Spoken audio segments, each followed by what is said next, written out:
Alors, on attaque, parce que l'essentiel, c'est que vous, les participants, vous soyez là.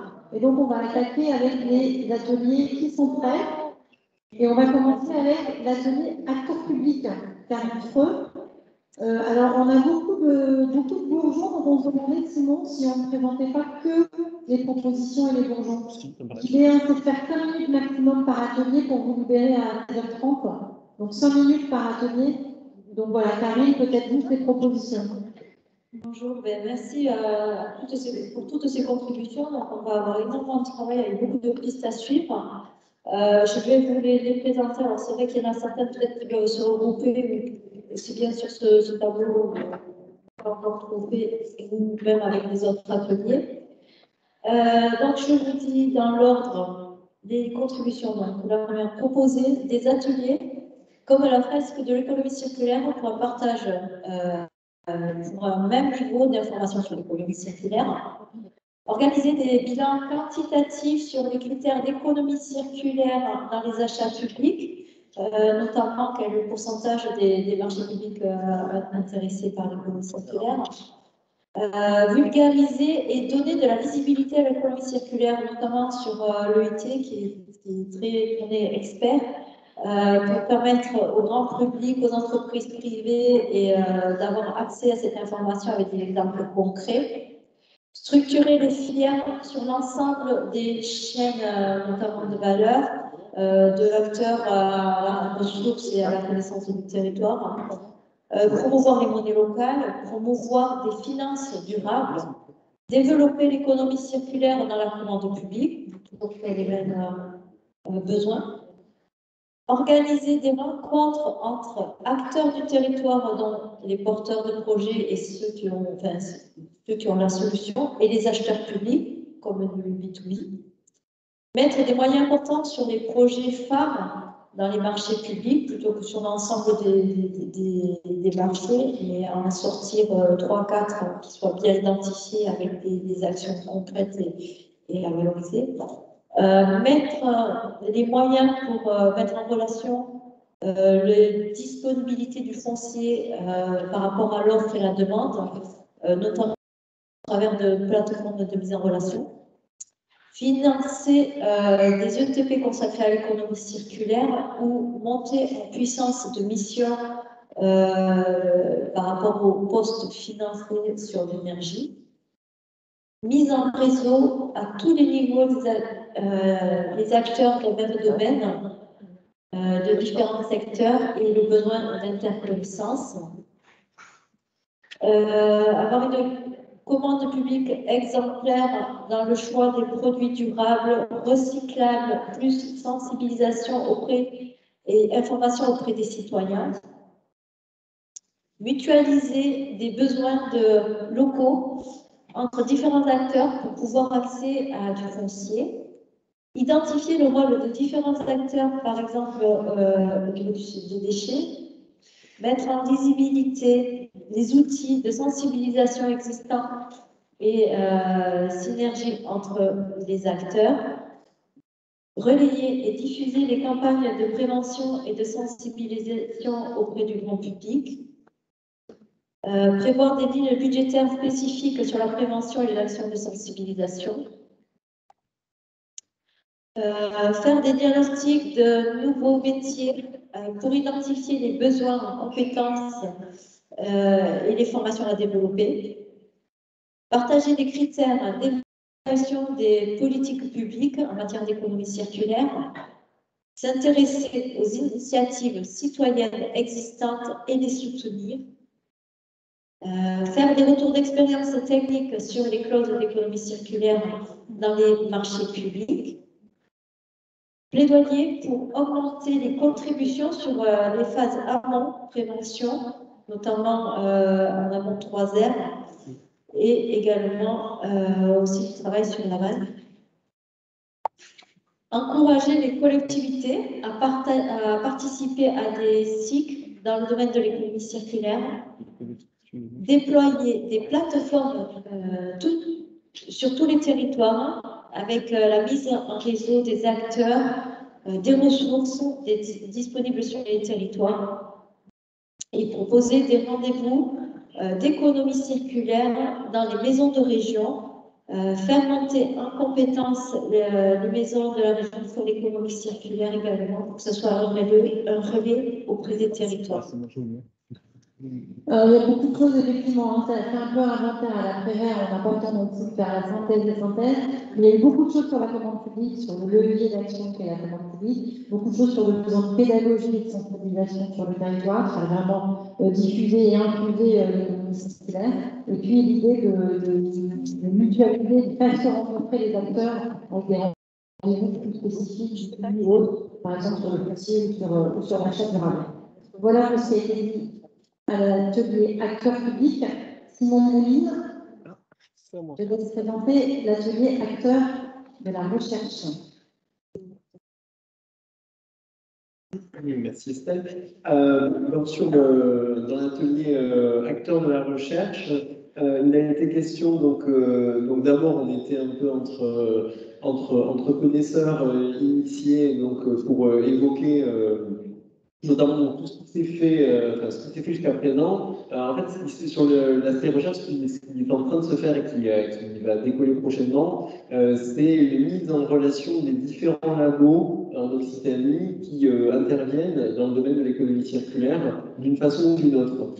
Puisqu'en fait, il s'est passé déjà pas mal de projets de recherche en Occitanie qui concrètement proposaient des solutions sur les matières, sur les métaux critiques par exemple, sur la biomasse, sur des recyclages plastiques. Donc il y a eu des projets, mais en fait les acteurs, les labos entre eux, des territoires ne se connaissent pas forcément, les chercheurs entre eux qui interviennent sur l'économie circulaire ne se connaissent pas forcément, et l'économie circulaire en tant que telle n'est pas une discipline. Donc l'idée du décyclé qui est doté de moyens, c'est de créer du lien entre les labos, entre les acteurs, pour en quelque sorte créer une sorte de porte d'entrée à pour nous, la communauté d'acteurs d'économie circulaire qui ne sommes pas des chercheurs, pour trouver et parler à des acteurs de la recherche et des chercheurs. Et on a vu dans les deuxième et troisième itérations que, effectivement, c'était pas le milieu de la recherche n'était pas toujours un milieu bien connu, bien identifié, mais qui avait un intérêt à savoir et à comprendre. Et parfois, en fait, on a facilement dérivé sur ce qui est vraiment la recherche, c'est-à-dire qui est très en amont,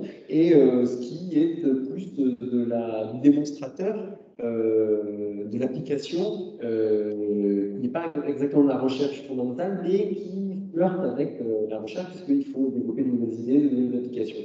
Donc on a notamment des pistes qui ont été évoquées. Une piste importante qui est déjà prévue, c'est celle d'avoir ce groupe des labos qui agissent sur l'économie circulaire et de leurs différents projets. Ça va être réalisé dans le cadre du défi clé.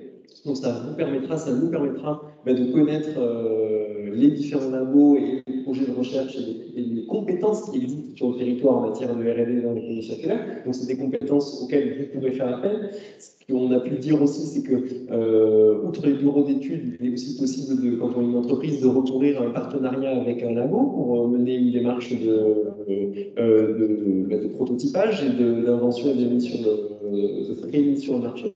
Des possibilités. Donc, la connaissance des labos, ça peut y aider.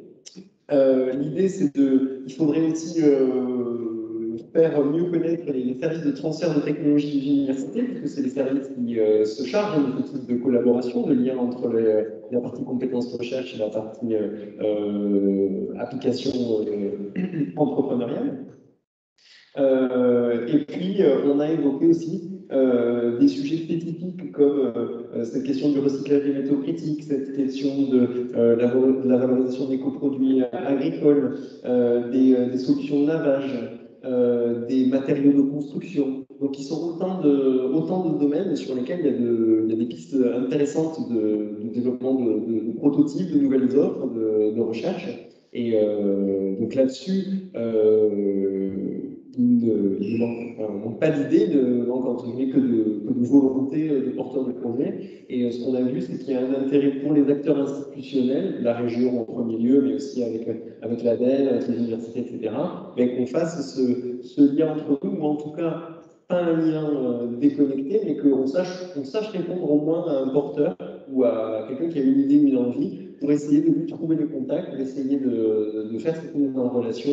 Et c'est le but de ce défi clé. On voit qu'il y a vraiment un besoin d'un suivi, non pas forcément quelque chose comment dire, d'académique, de lien entre organismes, mais d'un suivi d'un porteur de projet et égale différentes solutions à différentes étapes de son idée, en lien avec les acteurs de la recherche, avec les acteurs de l'innovation, avec les acteurs de l'accompagnement économique. Donc voilà un peu les pistes des discussions qui ont été assez foisonnantes dans cet atelier. Effectivement, comme le dessine Sylvain, ça peut être un sentier de haute montagne, donc il nous faut un guide, un book, avec des pistes. Alors, merci Simon. Maintenant, l'atelier acteur de 3R Amont, Benoît Thierry. Alors, vous avez devant vous toute l'équipe, enfin, peut-être pas toute, mais une grosse partie de l'équipe économique circulaire de la région Occitanie, qui se perd pas, mais c'est ça, vous les connaissez maintenant, j'imagine. Benoît Thierry. Benoît Thierry sur les fils.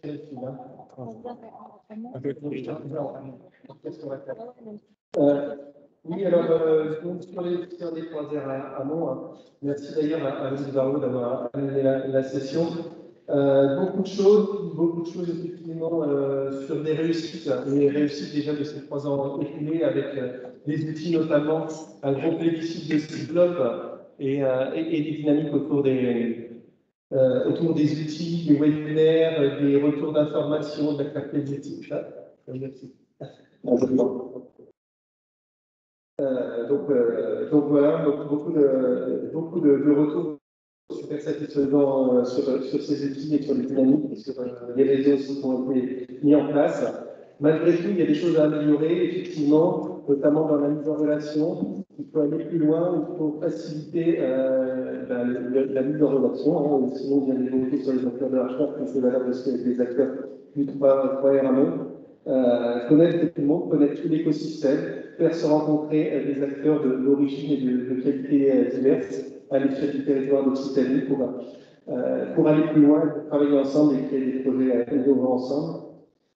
Donc sur les perspectives, beaucoup de choses aussi. Donc il est demandé de faciliter les rencontres entre les acteurs d'un point de vue sectoriel, filière, un des cas notamment de la gestion des biodéchets, si le biodéchet a été évoqué, ou comme celui du BTP avec le développement nécessaire du réemploi. Il y a beaucoup d'acteurs qui ne se connaissent pas forcément. Il faut aider, il faut que le PRAEF et les outils qui sont mis à disposition du PRAEF facilitent cette mise en relation. Mais à la fois, comme je vous ai dit, avancer d'un point de vue sectoriel et particulier, mais aussi faciliter les échanges transversaux entre les différentes filières. Le dessin est très bon, c'est pour ça qu'on regarde. C'est pas moi qui vous fais aller attendre. Qu'est-ce qu'il y a d'autre? Il y a plein de choses. Alors, faciliter, qu'est-ce que j'ai dit? Oui, forcément, on a déjà entendu, on entendra encore à l'avenir. Forcément, c'est mobiliser davantage de moyens pour animer. Ça va de pair pour se faire rencontrer tous ces acteurs-là. Il faut qu'il y ait un facteur fixe qui permette de mettre de l'huile dans l'ouvrage, de faire se rencontrer des moments, notamment présentiels, qui facilitent le lien entre les acteurs à renouveler à la fois de la même manière particulière et de manière transversale. Un sujet a été évoqué autour des formations. Donc, c'est des nouveaux métiers, l'économie circulaire, notamment tout ce qui a trait à la réparation, la réemploi, réutilisation. Il faut renforcer, développer des formations pour pouvoir former les futurs acteurs qui viendront à l'avenir s'épanouir dans ces métiers. Voilà. Il a été suggéré de programmer des revues de projets pour accompagner au mieux les projets, alors des revues de projets qui permettraient de se faire rencontrer l'ensemble des accompagnateurs, structures accompagnatrices, qu'elles soient techniques, financières, administratives, pour faciliter la maturation des projets. Donc, faire des rendez-vous réguliers de ces acteurs accompagnateurs pour faciliter la vie des porteurs de projets et les accompagner au mieux, puisque dans les études, il nous a été clairement dit que ce n'était pas facile de circuler dans toutes les aides qui étaient apportées par les financeurs qui étaient programmés. Un point fort qui revient, je pense, un peu partout aussi sur la visibilité de la plateforme. Alors, la plateforme Cyclope, effectivement, c'est bien, ça sera une vision globale des acteurs l'économie circulaire, mais du coup, on a un peu de difficulté à s'y retrouver, donc il y a un effort à faire pour moderniser cette plateforme, apporter des innovations pour faciliter l'accessibilité.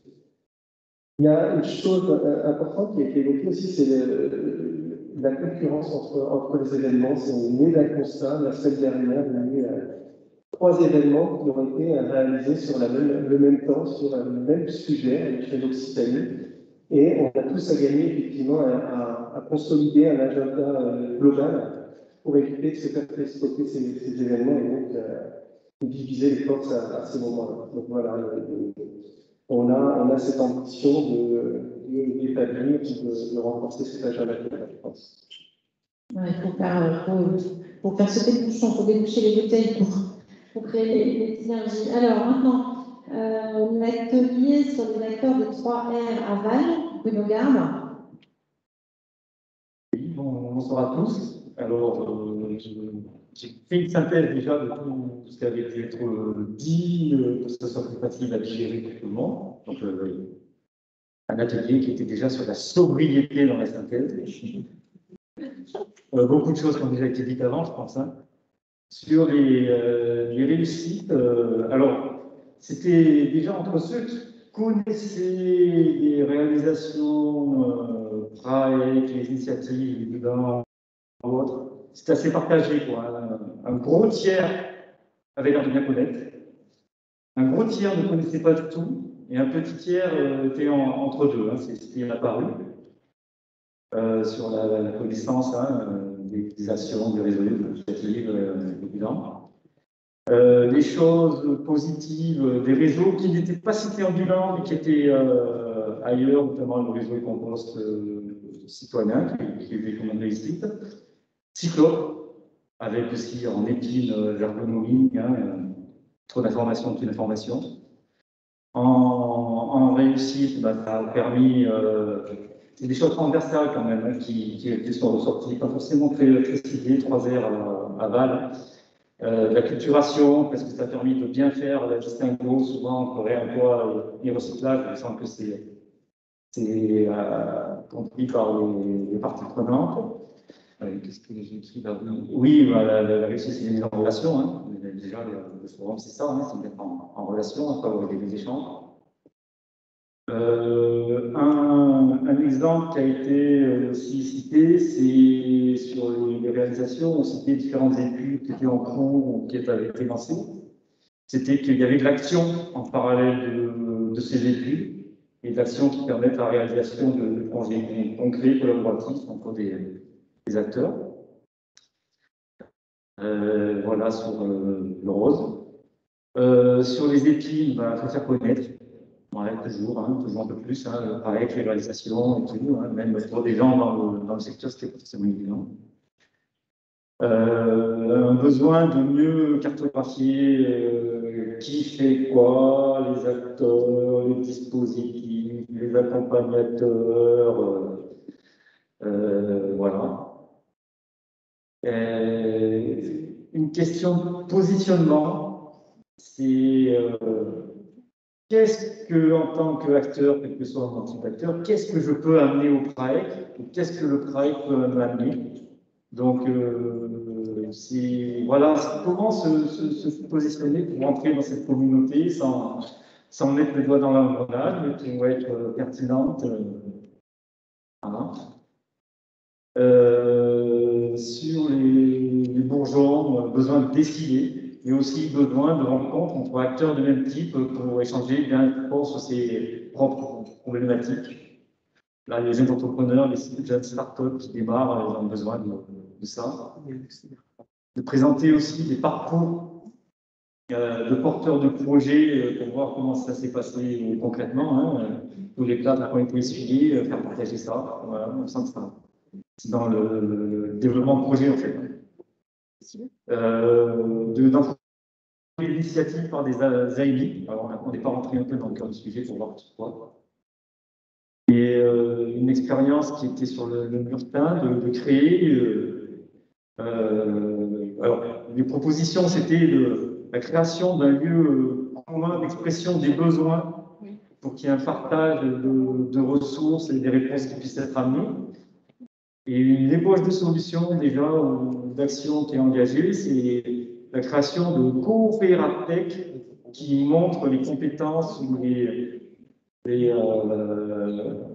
apports qui peuvent être amenés aux porteurs de projets. Voilà. Voilà un nouveau mot, un nouveau nom, les coopératech. Alors, le dernier acteur, c'était celui sur les autres acteurs économiques. Carole Bernard, une petite synthèse. Et bonjour.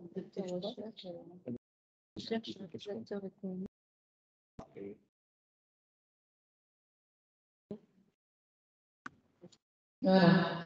Voilà.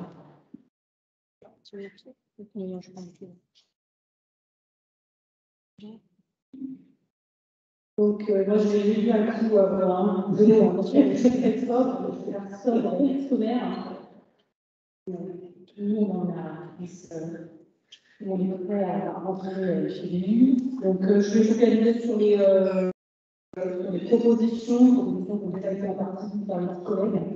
Donc, notamment, il y a des propositions sur le parcours d'accompagnement à la création d'activités, en essayant d'intégrer des aides, une aide aux porteurs de projets qui peuvent être activés sur plusieurs années pour permettre en même temps à ces porteurs de tester leur projet et de le rendre viable.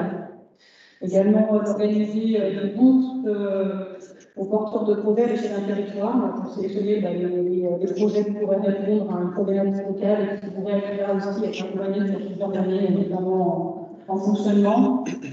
Et après, ce qui revient de manière assez forte, c'est de faire vivre ces communautés des acteurs de l'économie circulaire, favoriser la transversalité, pour partager les ressources d'expérience.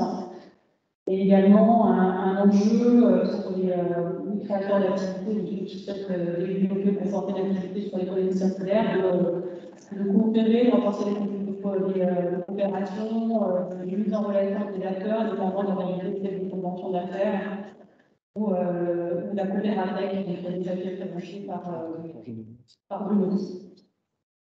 Voilà. Merci beaucoup, Carole. Voilà, de riches contributions. Alors, on va faire la synthèse et les synthèses, mais je pense qu'il y a de quoi alimenter le prochain GRAEC. Ce quatrième forum touche à sa fin. Merci beaucoup à vous, à tous les participantes et participantes, les intervenants, co-animateurs, gardiens de l'histoire, gardiens du temps. Le forum n'est pas fini demain, il y a le programme de webinaire sur le thème de l'économie circulaire partout. Donc, je vous souhaite qu'on peut réafficher le programme de demain. Un merci à toute l'équipe économie circulaire de la région, en particulier Christiane Hirolo, qu'on peut applaudir, parce qu'elles sont chaque année un peu. On